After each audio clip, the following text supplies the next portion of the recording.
All right, and we're live for Week 15 of Fantasy Football Preview.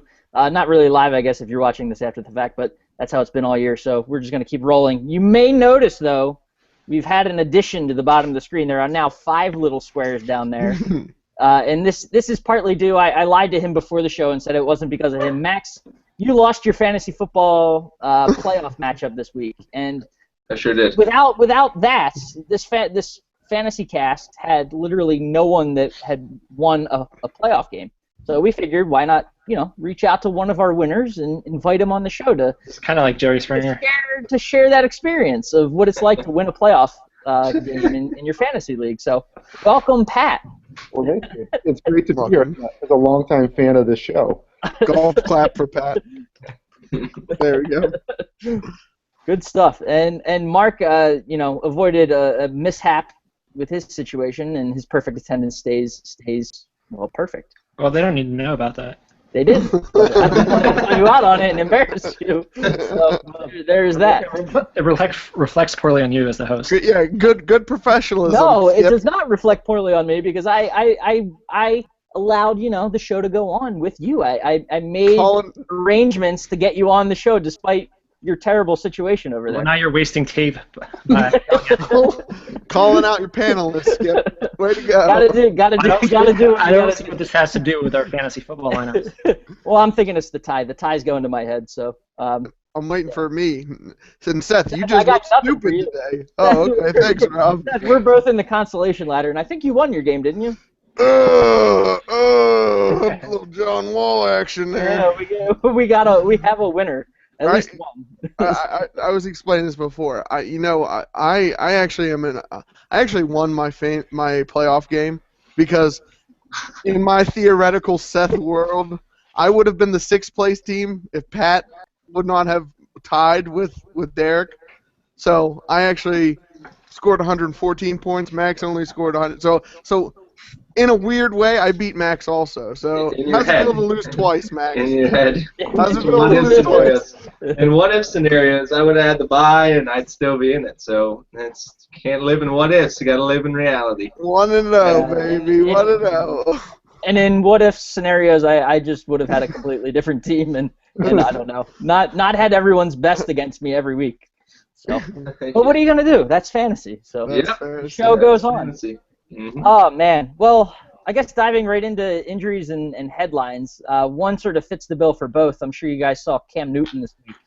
Was in a bit of a car accident, a little minor situation there. His car just happened to flip 3 times on a bridge outside of the Panthers practice and stadium facility. So he has, what were they calling it, 2 transverse fractures in his back. And just to give you a comparison of what that is, Tony Romo is playing through it right now. So as long as he's like not shaken up about it and sort of able to stay calm, cool, and collected, I don't see why he wouldn't be out there this week. He's not playing. You don't think so? He's already. They said that they already said he's not. Yeah, he's not playing. I just saw it too. Oh, well, thank you for the live update. The article I checked said that he was day-to-day as of now. So. Well, somebody would have spent less time, more time reading the headlines. Oh, fair enough. Well, I wanted to say for a week. I want to say something quickly about that scenario. Weird little tie, just to see how small of a world it is. That guy that I went to school with, I went to school with him, elementary school and in college. His name's Josh Rona. He was a pharmacist down in North Carolina. He was on the scene when it happened, was interviewed by NFL Network. Some of the picture by TMZ of like Cam laying down. He's actually standing up in a blue hoodie and everything like that. Like he's like 2 feet away from Cam Newton, so Jesus, it's kind of cool. So he posted on, actually his mom posted online, that he was on there. So it's just weird to think like we knew someone that close. Yeah, Get him on the show. I'll work on it for next week. No, right now. Call him up. Let's go. It'll be old news once Derek Anderson goes wild. Yeah, right. Gets in the driver's seat of the NFC South. No pun intended. Oh, that's terrible. Too soon. Maybe not by the time people are watching this. But yeah, so breaking news: Cam Newton out. So don't start him this week. He is available. I was checking. He's available in 22% of leagues, and he actually was coming off his best game of the season. He had like 36 points, 35 points. He was the highest scoring quarterback of last week, at least in our league. So, I mean, it's something that maybe it takes a week. I doubt they'll shut him down for the year, especially in the hotly contested NFC South, where anyone can basically win it except Tampa Bay now after last week. So, I don't know. Going down the stretch, he could be someone to look at and potentially pick up. Is that crazy to think? I wouldn't.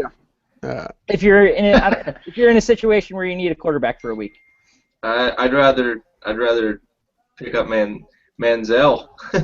Yeah, that transitions into headline 2 is that Manziel did get announced to start this week over Brian Hoyer, who over his last 4 games had like 1 touchdown and 8 interceptions, which that'll find you some pine to be sitting on very quickly. So Johnny Football gets thrown into the weeds of a tightly contested AFC North, where it's almost anyone's division at this point. So, is anyone grabbing for Manziel this week? No. No, I don't think so.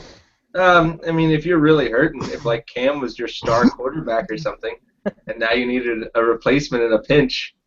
Newton was the 15th best quarterback going into the league, and I mean I know he definitely had a hot game last week, so maybe you could say he's been heating up, but I don't know. I mean that's right above Eli Manning. You really want to start Eli Manning? Yeah, he's been really bad. I owned him for a while. Do you want to start Eli Manning? No. Giants. No. That says it all, folks. That says it all. Oh man. So really quickly, other injuries. Just a rundown. Eddie Lacy, he left last week's game with a mild hip pointer. Expected to stay in and should just get maybe a slightly lighter workload. Keep an eye on that. Jam Chaz, high ankle. He's got 2 things going: high ankle sprain, which was just mild, and a knee swelling. That knee he had surgery on last year or 2 years ago. But they're expecting him to play again, potentially a lighter workload. Julius Thomas was active last week, didn't play. They are staying conservative on him. May go this week, but if he does, there are questions about his effectiveness. How it's been a few weeks since he's been in there. What can he really do? They're screwing people over. Yeah, it's crazy down the stretch here. And then you get, at least in our league, it didn't impact anyone because I had him. But Peyton Manning threw up 2 points last week. That streak of 50-some games with a touchdown was broken. But yeah, what a mess there. Tell me about it. Andre Johnson concussion didn't pass the protocol yet, but could by Sunday. So keep an eye on it. Either way, I think that boosts DeAndre Hopkins' value, which it's already been high as it is. Reggie Wayne, tricep strain. He's going to be wearing a brace. They're not sure how he's going to adjust to it, and he's sort of had struggles getting open all season anyway. So T.Y. Hilton obviously is still the guy there, although he didn't do enough for Max this week. He did everything he could. Did everything he could, but not enough. Deshaun Jackson sat last week, which was kind of a surprise here in Washington. Probably not going to sit this week. He's a loudmouth as it is. He's telling everyone this week that he's going to start, so probably will. And I'd imagine, I don't know, they're evaluating everyone down here, so I would expect him to go.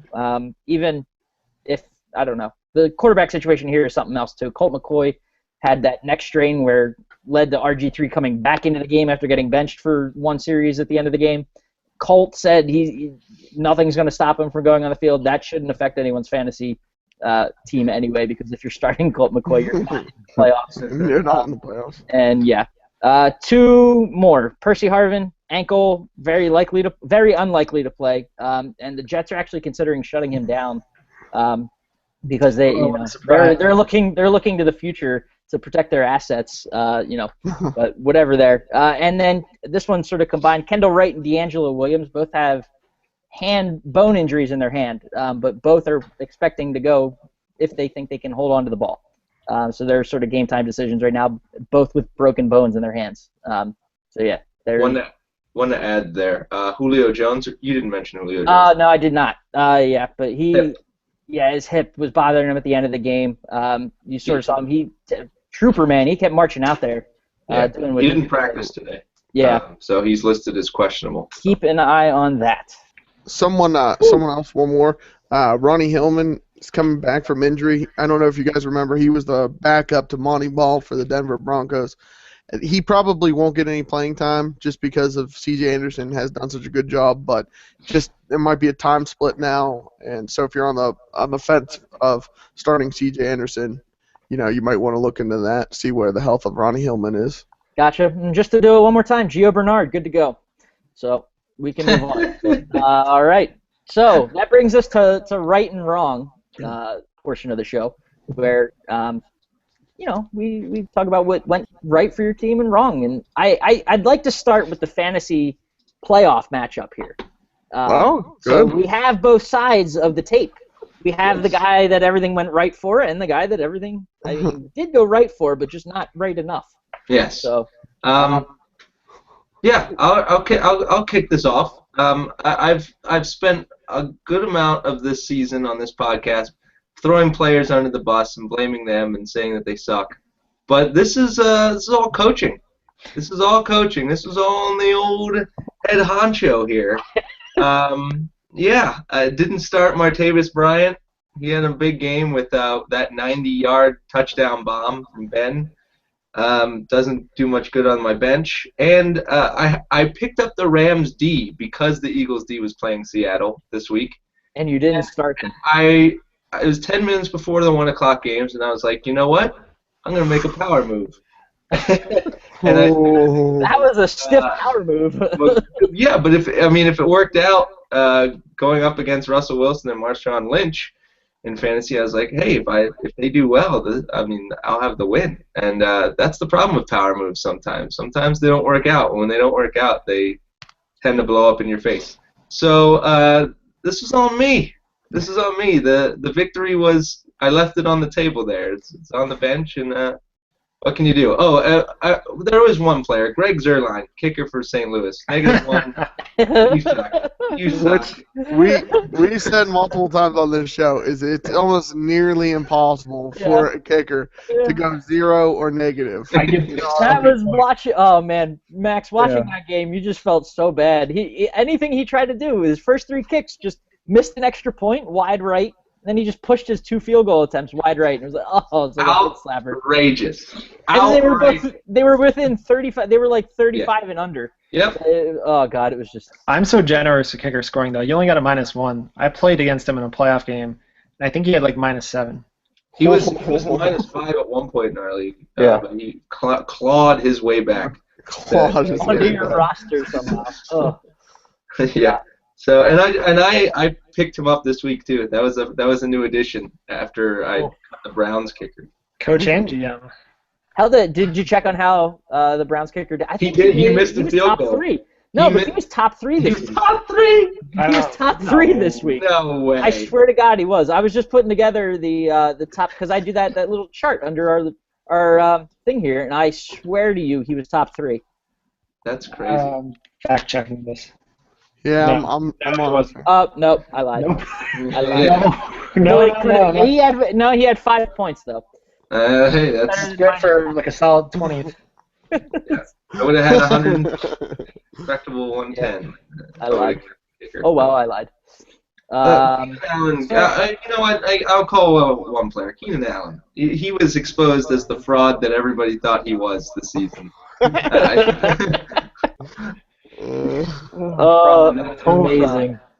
Amazing. Fraud that everyone's buying. So let's get the perspective on the other side of things. Pat, what went right for you? Well, so I picked a good week to score my highest points of the year in the playoffs. But yeah, I had a situation where it was either Russell Wilson or Colin Kaepernick, so it was pretty easy, how Kaepernick's been playing to go with Wilson. start Wilson, starting Lynch. I didn't really want to. I don't like starting, two guys on the same team. It just feels too risky, all those points. But didn't really have a good choice. Ended up working out. Wilson gave me 28 points, Lynch 15. Then some other guys really stepped up for me. I picked up Jared Cook, tight end for St. Louis earlier in the week. He ended up having 2 touchdowns. I don't know. I have the unfortunate luck of having to watch all the Redskins games since I'm in DC. So the game was on. I don't know, Rob, if you saw us play, but Cook just got laid out in the quarter. I thought he was out of the game, so I thought that was it. But he came back, ended up getting 2 TDs and a bunch of catches too. So it gave me 18 points. Kenny Stills, I picked him up too. He didn't really do as well as I thought, so hopefully he'll bounce back this week against Chicago. And then my defense, I haven't had a good defense all year. I drafted the Panthers, and it's been week by week. I've just been going by matchup.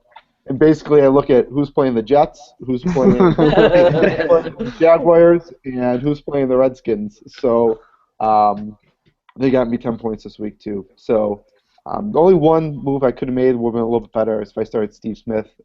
He ended up getting 14 points. He had an off week, so I thought against Miami's D he wouldn't do too much, but ended up having a good week. But 6-6-1 in the regular season and still alive in the playoffs. 1-0 in the playoffs. That's all that matters right now. Yeah, that's all that matters. In my fantasy football career, that is my first playoff win. Oh, nice. Pat, I wanted to ask you, because you've had this strategy all year long. I want to see how it worked out for you. You had Kaepernick and you had Russell Wilson all season. Now, did you find out that you most of the times you made the right move, or most of the times you made the wrong move? I think 6 times he made the right move, and 6 times he made the wrong move. Wilson ended up outscoring. I think he's outscored Kaepernick, but I was starting Kaepernick for most of the year, actually.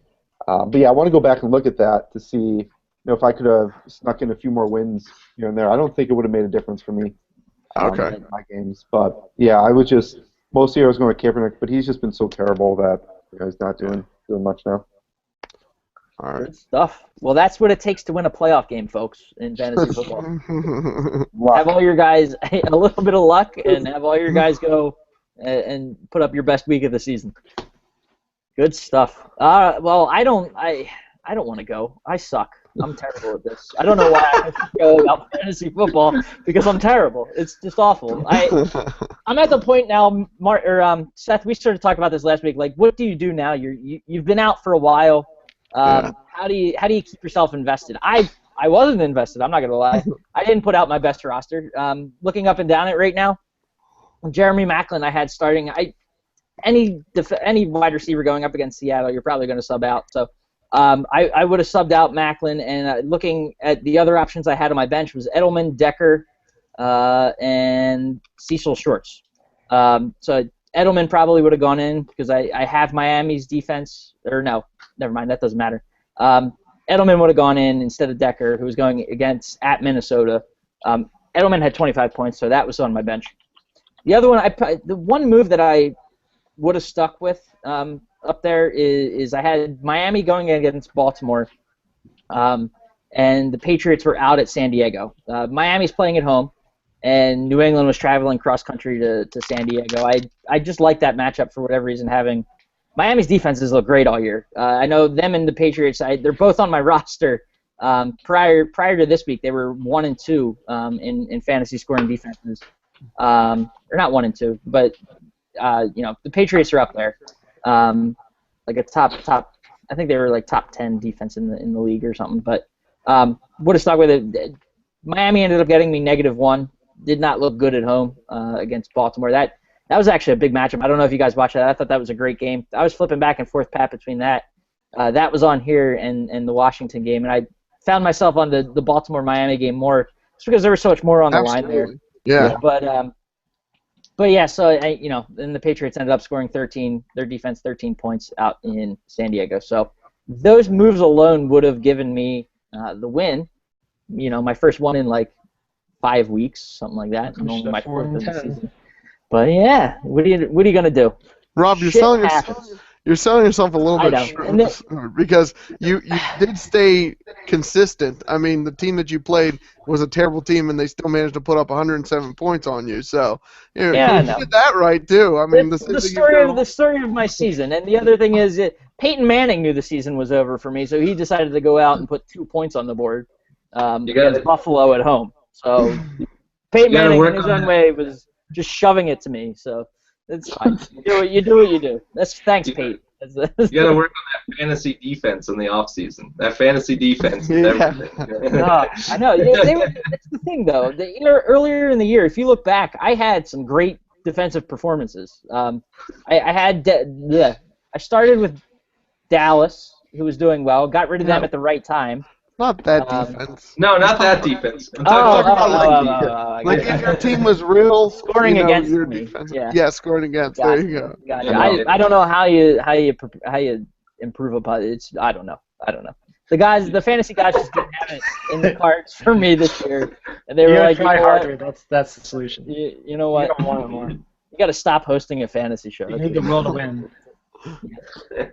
Oh, well, I'll go next. The things that went right was pretty much Le'Veon Bell. I mean, guy's a monster.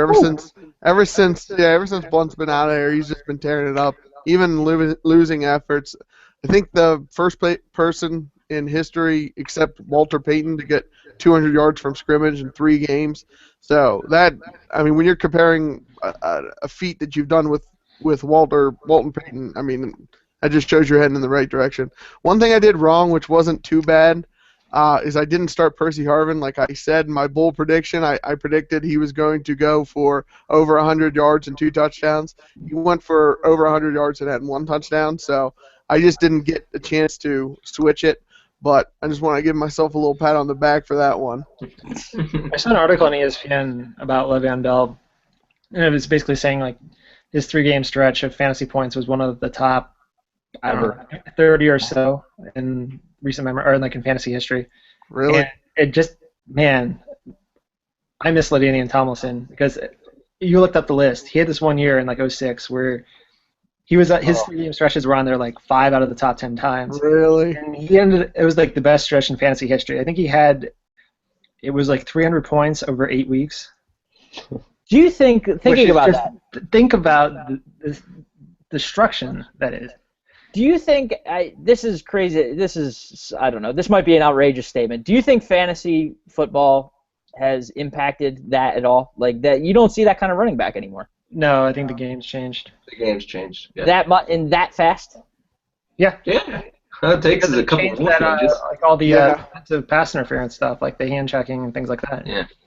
The thing is, quarterback or anything like that. You always hear that the parity in the league is so small, and like just any team can beat any team, and we've seen that this year. Coaches are always looking for any kind of competitive advantage that they can get. So if the league comes in and says, "Hey, this year we're going to be, cracking down on defensive pass interference a lot more," then they're going to start trying to exploit that over and over and over. So yeah, and the other thing is sort of the emergence of split time backfields. You don't have very many featured backs anymore, so obviously that was sort of going to go to the wayside anyway. That it for Mark. Well, you had a bye, but did you give any care? There's people out there I know probably watching this that had byes. Did you give any care to your lineup? Did you try to set things up to see what you could do? The off weeks are where you practice still and you prepare for the big game. So I treated my lineup just like it was any other week. I thought I got the reps in. I moved a couple guys in and out to stay fresh, and then it was business as usual. Triple digits as always, and probably looking good for this week. One thing I do want. Wait, Mark, I know we talked a week or 2 ago, and you said that you're trying to do the impossible and win in all 3 leagues. How did it turn out in the other 2? I had a bye. Well, I didn't have a bye. There were only 4 playoff teams, so that one I'm playing this week. And I won another one, so I have 3 playoff games this weekend. Big money one. Yeah, big money too. That's in there. 3 leagues, 3 playoffs. How's your chances for big money? I win, I get a lot of money. I lose, I get nothing. Whoa. So you have 1 game. Yeah, it's this week. 1 game. Oh my God.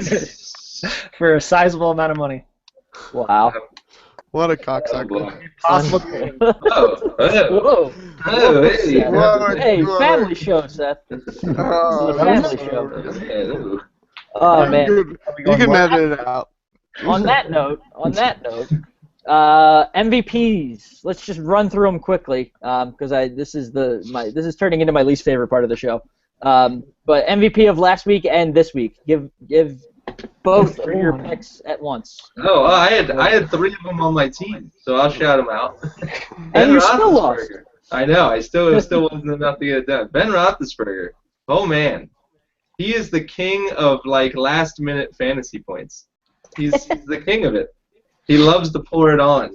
32 big points. A lot of those. Well, not a lot of those, but a good chunk of those came from that 90-yard touchdown pass to Bryant towards the end of the game. There. Those two together at the end of games, it's unreal. Yeah.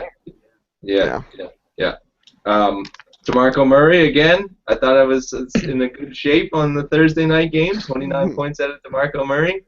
Great stuff. T.Y. Hilton also coming alive at the end, man, with 2 touchdowns and a good chunky yardage. He's a stud. He's a fantasy stud.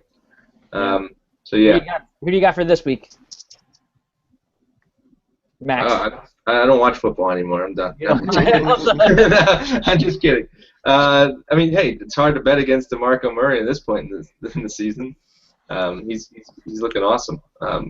He's probably going to throw up those numbers again. Even if it's against the Eagles? Yeah.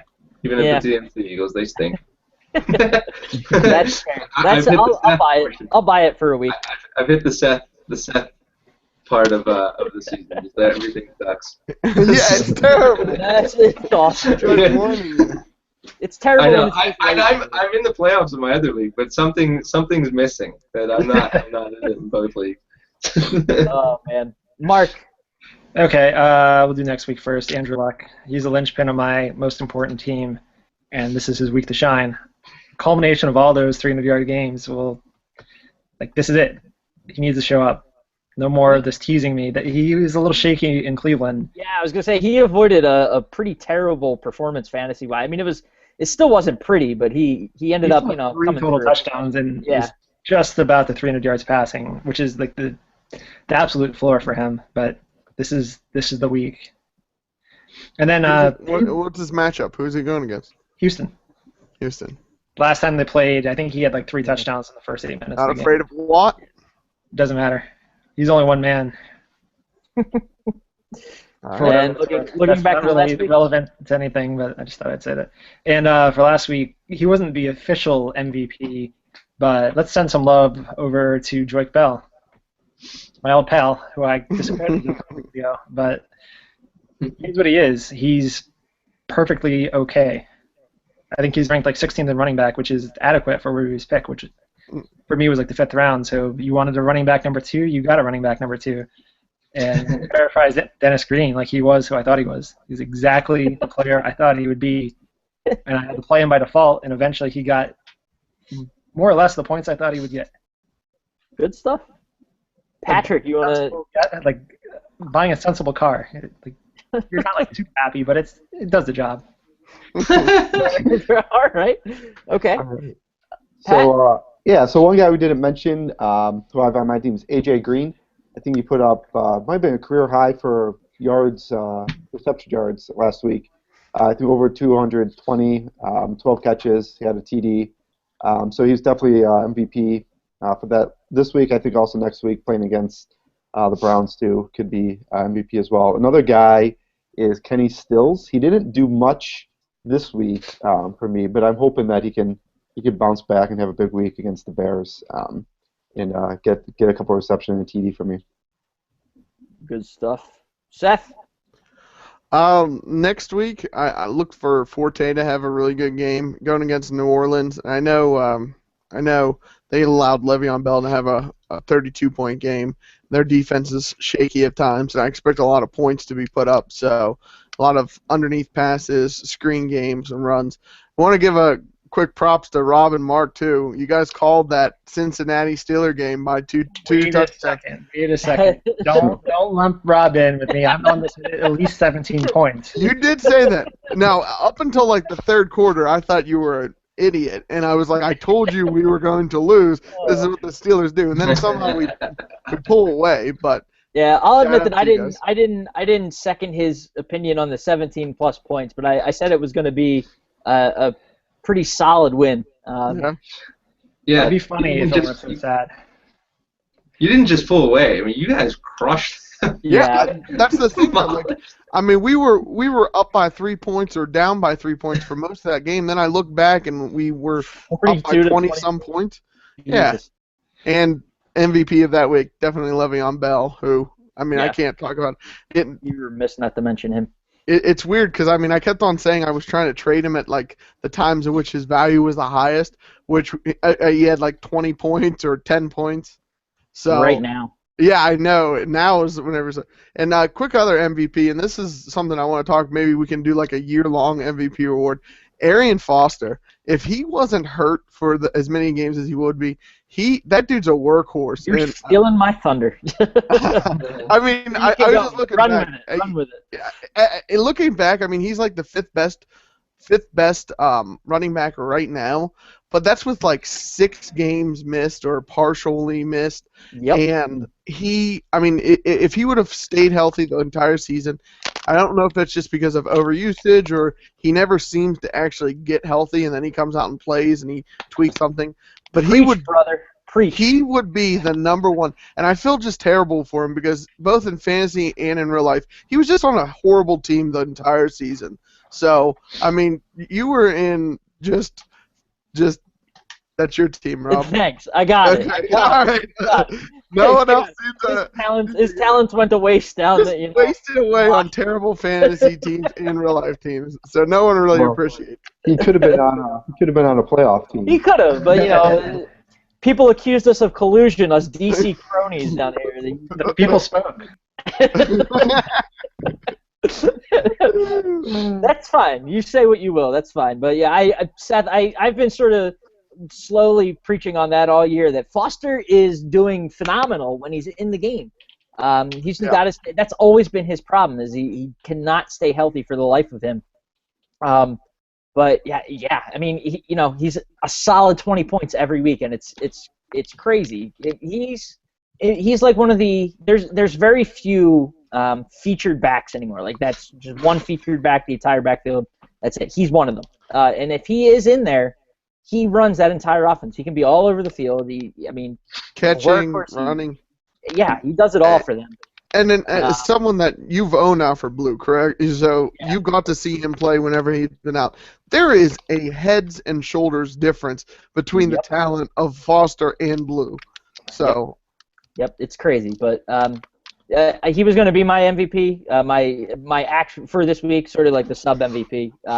But the guy that needs to be mentioned that hasn't been, and I'm surprised, kind of, just Julio Jones last week on Monday night. 250 some yards, the touchdown, the 11 receptions, just in there working all night. Getting hit late in the third quarter, staying in to keep playing, and hell, nearly dragging.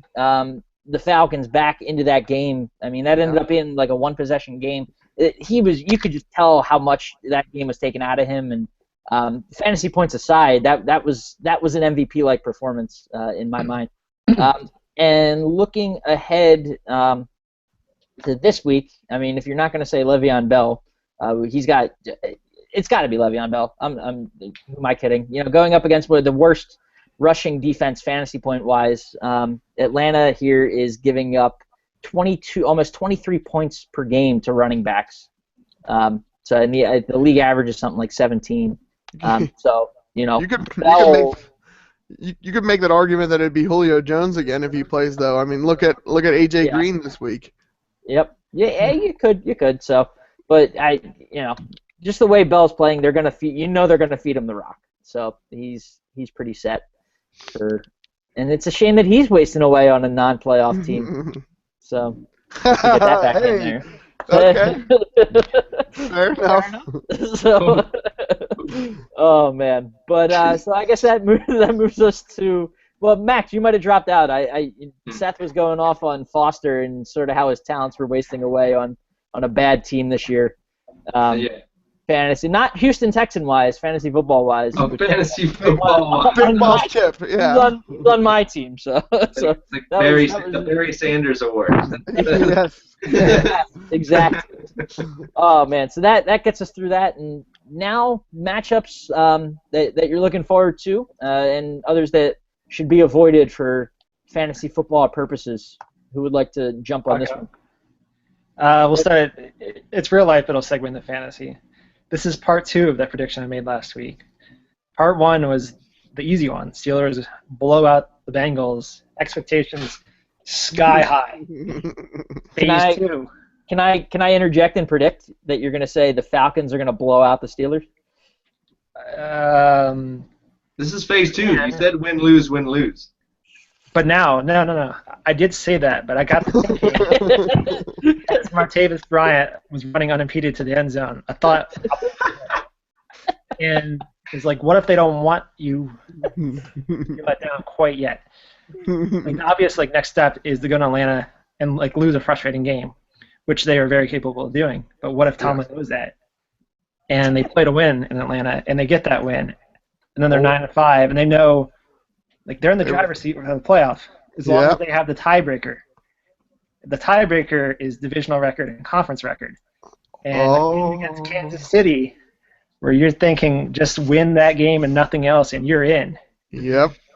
I smell. Kansas City comes in the Heinz Field. I smell what the rock is cooking over there. Yeah.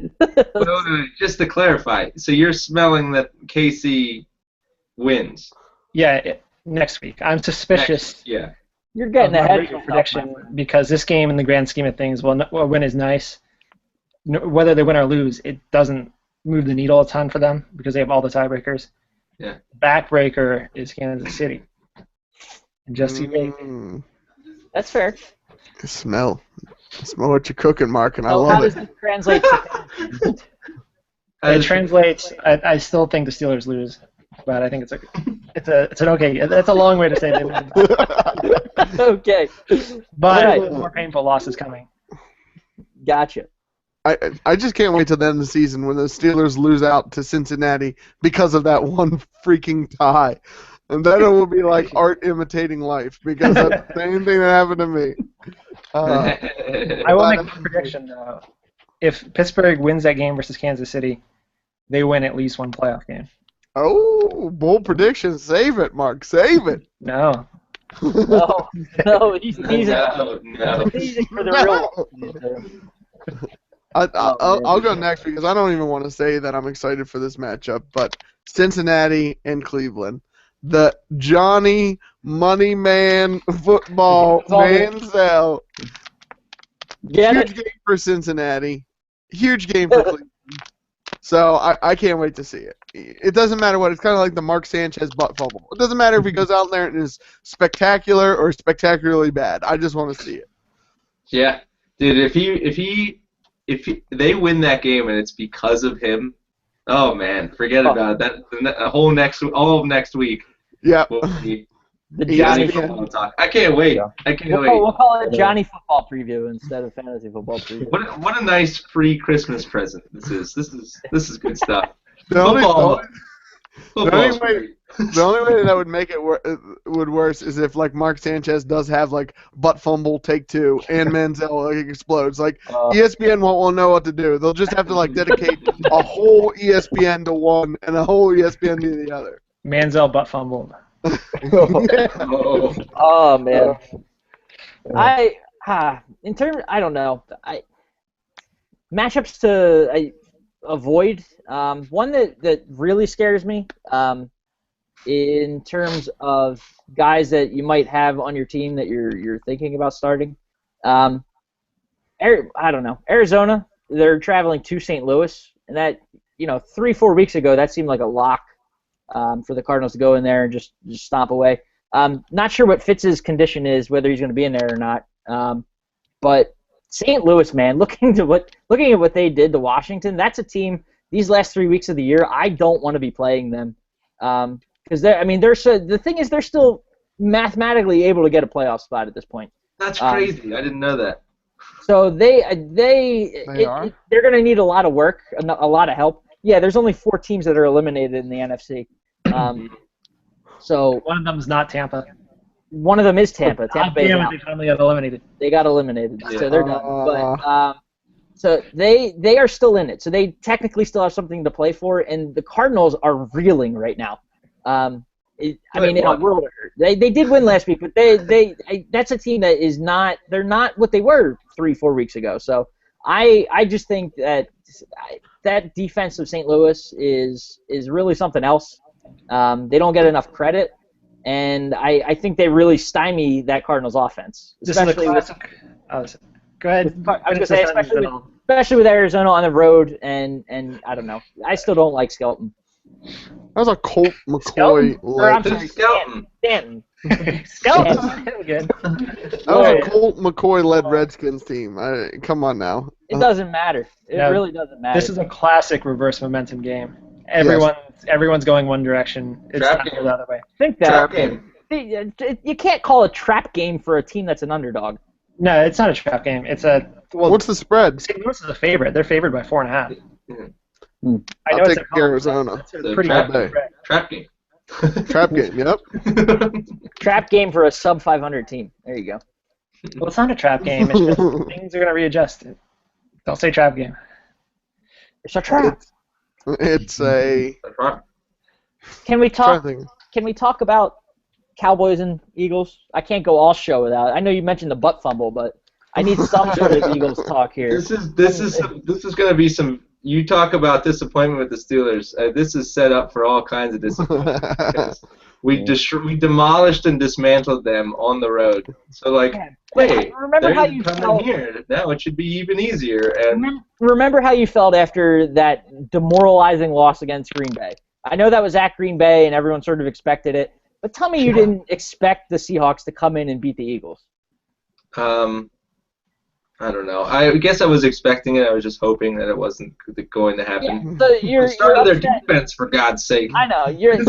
Like you said, that was a stiff, coaching decision. So, I thought there was, no way. Not no way. I was not too confident in their ability to win that game, especially with how Seattle's defense was coming and playing, and knowing the big plays that the Eagles give up. It being a Sunday night game, the Eagles love to get up for those games, the primetime games, the ones where it's just them on TV. I know they were quote unquote America's Game of the Week this week, but this is under the lights. This is in Philly, a big showdown, is one that they'll get up for, and I like them. I like them in it, and I like Sanchez getting back to looking how he looked on Thanksgiving. Call me crazy, but.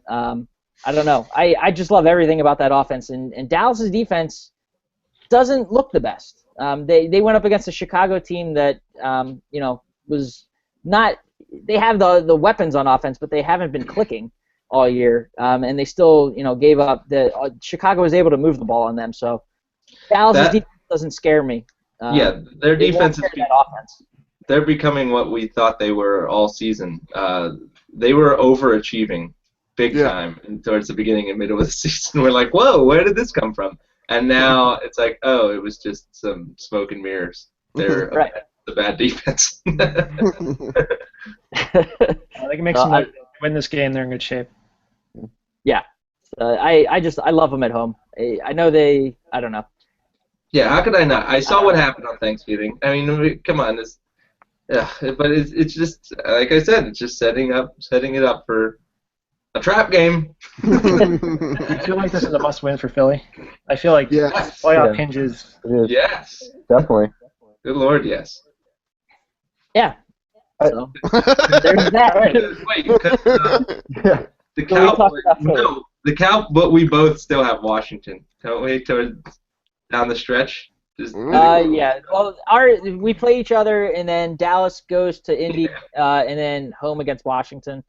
And we go to New York and we go to Washington. I feel like that's a perfect game though for Tony Romo to self-destruct. I just feel like it'll be close. against Washington. Bonehead and throw an interception and. Yeah, do you remember their game earlier this year? Washington, they upset them going into their bye. Yeah. Colt McCoy. Oh yeah. Yeah, that's right. Colt McCoy goes into Dallas. The weird thing about the Philly Washington game, NFL's going back to their Saturday games this year. They have 2 this year, and I don't know if you guys saw. So that game, Eagles are going to be coming off of the Sunday night game against Dallas and traveling to Washington on Saturday. I don't know. I still think Washington sucks, and they don't get up as much as they do for like Dallas week. So I could see. I don't know. I could see Washington, even though they're a 3-11 team right now, looking ahead. They're a 3-10 team, looking ahead to that Dallas game, and I don't know. This is Dallas's 6th. And they're not. Yeah, that's so true, Pat. They're not looking at anything. They don't know what they're looking at. They're looking at them. They're looking at themselves in the mirror and trying to figure out where RG3 is going. Yeah. This is Dallas's 6th primetime game this season. I love it. It's ridiculous. Plus, they had one in London. They haven't had a 1 o'clock game in like a month. Unreal. Unreal. Question for you, since we mentioned Washington, I don't want to belabor this too long, but there was an article on ESPN this week. RG3 is basically done in DC. Out of here. That's sort of the situation. Hold on. Let me talk. He's done unless Dan Snyder says he's done. In which case, if he's not done, Jay Gruden is probably going to be looking for a way out. So he's not done until Brady Quinn tells him he's done. Yeah, right. Well, I don't know. They're going to be looking for a quarterback no matter what this offseason. But to get to my point, the article on ESPN sort of was everyone's insider for the different teams talking about would he be a fit on your team. RG3, that is. The Eagles were rated as the highest likely team to land RG3. Oh my God! What? Yes, I kid you not. I was home for Thanksgiving, and I actually had a conversation, like a heated argument with someone in my family about why we don't want RG3. Like, there is absolutely no reason why I would want that guy on my roster. I do not want that. Am I crazy? Instead of Sanchez? I think he is better than what he's playing like now. He might be more athletic, and he might. I don't know. That's about all he's got going in my mind. Yeah. I think that whole team, it's just complete dysfunction. Yeah. And I mean, his stats are he's not nearly as bad as what his stats suggest in these last 2 years. That team is just a cancer. It is. It's Jets-esque in a way. Yeah. The NFC's a clear version of the Jets. But just watching him, Pat, I'm not sure how much you look into it down here with the Post's sort of coverage of them. There's been some pretty in-depth analysis of his mechanics and just how he plays the game. And he's like uncoachable, man. I mean, it's terrible. He's not made any adjustments to his game. He makes terrible decisions where to go with the ball. Can't really like read defenses whatsoever. Whatever teams throw at him, he can't figure it out. And when he runs with the ball, it's a mess. He's going to get injured. He's like a Mike Vick / Donovan McNabb, where every time he steps out of the pocket, you feel like a bone's going to snap. I just don't. I don't want that again. I don't want that. He's broken. Washington has broken him. Yeah, I think RG3's done. I mean, I don't know where he's going to land or who's going to take a chance on him. So. No, not Oakland. They don't need. I think they're all right with Carr. Not gonna to be honest. You think Washington broke him, Max? Yeah. Daniel Snyder broke him. He's I think everything about that team did. His head is so far up Dan Snyder's ass, it's not even funny. Did you hear the news? Did you hear the news, like the weird locker room news about RG3 this week? He was punting footballs to himself after practice. Yeah, he was on the practice field after every practice was over. Everybody was already in the locker room, and he's punting and then running after the punt for like 40 minutes. Yeah. Like, just by himself, the only person on the field. Like, so lost. This is like the saddest story. Yeah, I feel bad for him. I don't think Washington broke him though. I think Shanahan gave him a really good chance to be successful in the league, and then everyone would blame Shanahan though. Huh?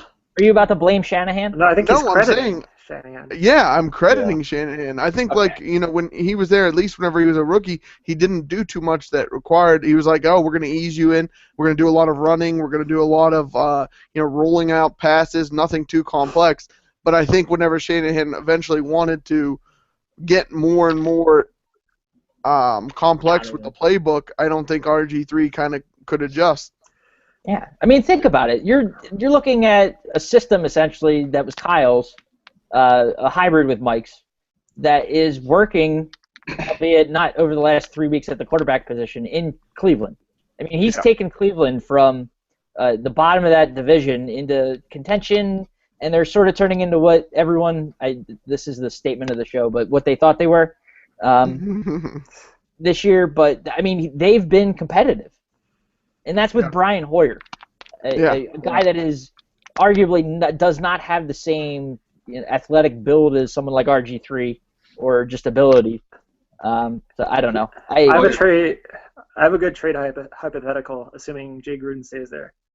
Okay, Washington trades RG3 and a fifth-round pick, or not a fifth-round pick, a third-round pick to Kansas City for Alex Smith and a fifth-round pick that can conditionally become a second. Ooh, I like that. I like that for both sides. I don't know if Andy Reid likes that. Yeah, I don't. They need a. Oh, can you imagine how good the Chiefs would be with a competent quarterback? Oh my goodness! I know they still no, they don't. They do. They have a manager. They have a manager. You don't think RG3 can just manage a game? No, I don't. I think Reid would do good for him. I agree. Yeah, man. I don't know. I don't know if he. I don't know if this. You don't have to answer right now. I don't know if at this point in Reid's career, with what he's got going on in Kansas City, that he would want to inherit what is an obvious rebuild, like a project in RG3. That's true. You got to rebuild the whole offense around that. He's a QB guru, though. Think of how many QBs he is, but he's got a team that is like a wide receiver away and some help on the offensive line.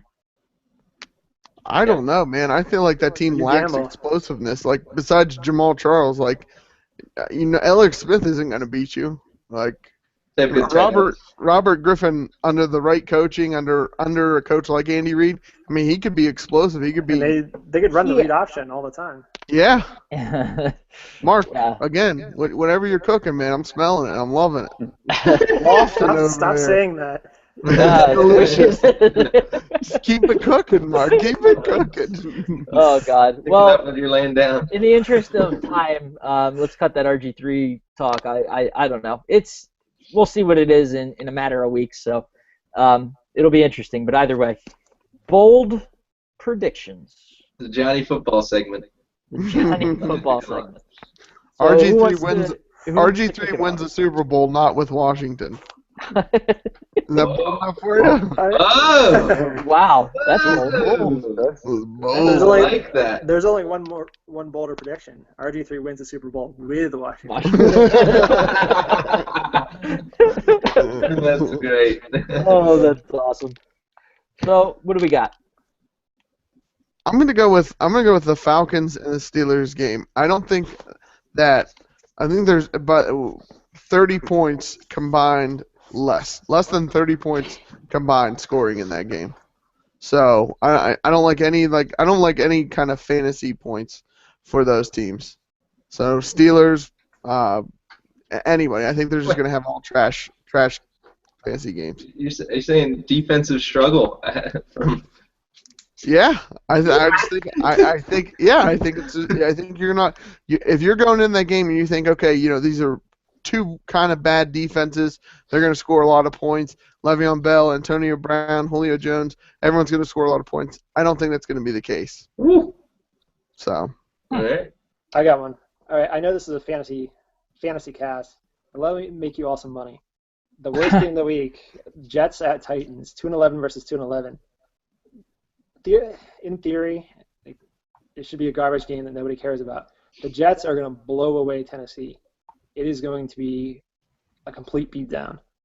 And the reason why Wisenhut's keeping his job, Rex Ryan is not keeping his job. Rex Ryan doesn't care about the first overall pick they're squandering. Wisconsin does, because Tennessee wants Mariota. So you're going to see Tennessee like playing it nice and safe, and the Jets are going to just go full bore. They've been feisty the last couple weeks. Interesting. So I like that. big I do time. like that. And the biggest red flag is the Jets are favored by 2 on the road. Yeah. They have the same record. It should be like Tennessee -3 or Tennessee -2. Yeah. So I think Vegas. Someone snitched knows out. something. Just watch Only- it. I promise you, they're going to blow them away. The only problem I have about that is Lockert. Lockert wants to keep his job, right? And he's starting, not Mettenberger, right? Yes. Yes. Mettenberger's hurt, It is. still, isn't he? Or is he back? Yeah, Jake Locker is starting. Correct. So, Locker wants to improve his trade value. He's going to try to go out there and play the best game of his life. Which is one way. That's one way. Which is still not saying much. Poor Jake Locker. Poor Jake. But really, though. Here's one. Oh, this is gonna. I'm gonna try to not to laugh as I'm saying this. Kyle Orton has a better fantasy day than Aaron Rodgers in the Bills-Packers matchup. What? That's bold, baby. It's It's bold. bold. You gotta be Didn't you bold. make a If you're gonna Orton be pick last bold, week? Rob, whatever you're cooking over there, I can smell it. Smells good. stings the nostrils. Didn't you make an Orton prediction last week or something with Peyton Manning, or was that? I did. That was like I 3 did. weeks ago. I did. Was it? No, I made that prediction last week. It was Orton would have a better day in Buffalo or in Denver than Peyton Manning, and what do you know? So I'm gonna ride the Orton train. I forgot about that. Thank you for the reminder, Mark. Did Orton have a better day? Because Peyton Orton had did have a better 2. day. Okay. You know, I did, in fact. So did you really?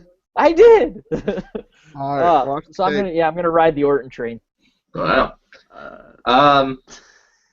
New England, Miami. LeGarrette Blount.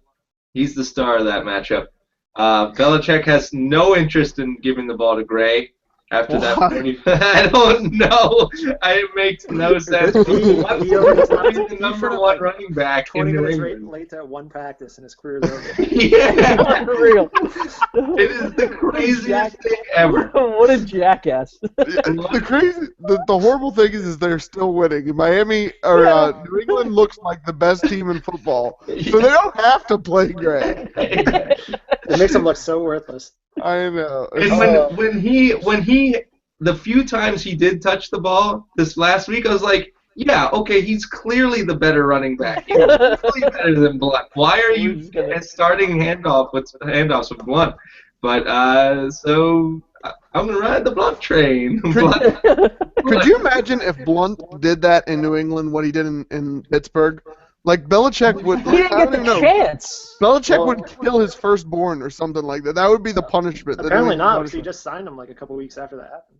Well, that's because he did it to the Steelers. What I'm saying, if he would have done it to the Patriots, if the penalty for the number one back in football for scoring 43 points for being late to one practice is you will never play again in your life, then walking out on the team because you don't get enough carries, the penalty has to be your firstborn son, like some Old Testament bullshit. And that walking out on the team was after getting caught with your other running back smoking pot. Yeah. So I mean, he might not have even had the opportunity to give up his firstborn. You can't try to understand the Belichick ways. They're above us. All right. Yeah. You guys see he cut somebody on Thanksgiving? Oh my No, he god! didn't. Oh my god! He's great. Someone on Thanksgiving. We cut a receiver when they were in the Super Bowl a couple years ago on media day. Branch. The guy with the flat top hair, like he cut him Oh, that's horrible. a couple days away from his dream. Yeah. So crazy. All right, Mark. Who was it? Let's hear some bold, Mark. I gotta make something up. Give me a second. So Pat, you got anything? there's one I've been trying to think about. I don't believe it can possibly happen, but San Francisco going into Seattle and winning. All right, Pat, you're new here. That's not how we do it. We need a little bolder than that. Yeah, you got to There's just something. They shouldn't win that game. But Pat, by how many touchdowns? Come on. By Two bold, touchdowns. Come on, Pat. We can do better than this. Have like a 5% chance maximum of being true. Like that's what That's Pat, I literally predicted that Russell Wilson would break his leg in a game. All right. You did. So Let's go. And they'll win by 14. Did I hear that? Did you That's just say kind that? of bold. Did you just say that San Francisco is going to shut out Seattle? Is that what I heard? That's what you heard. Jim Harbaugh's going to stab a man to death on the sideline. Richard Sherman is responsible for allowing four touchdowns. 4 touchdowns. Is that Just right? on him. Harbaugh's going to come in at quarterback, and he's going to Blaine Gabbert is hired as head coach of the San Francisco 49ers. Unreal. Oh man. We'll go. Here's one. Pat, we'll let you think of a second one to sort of make up for that. And in the meantime, I'm gonna go and say that Cecil Shorts outdoes Steve Smith in the Baltimore and Jacksonville game. Senior, right?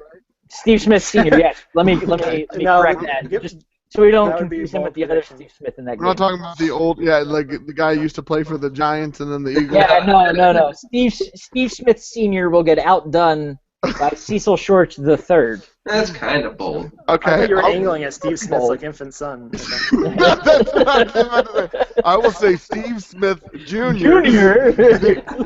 Outdoes the Cecil. 37-week year outperforms his dad.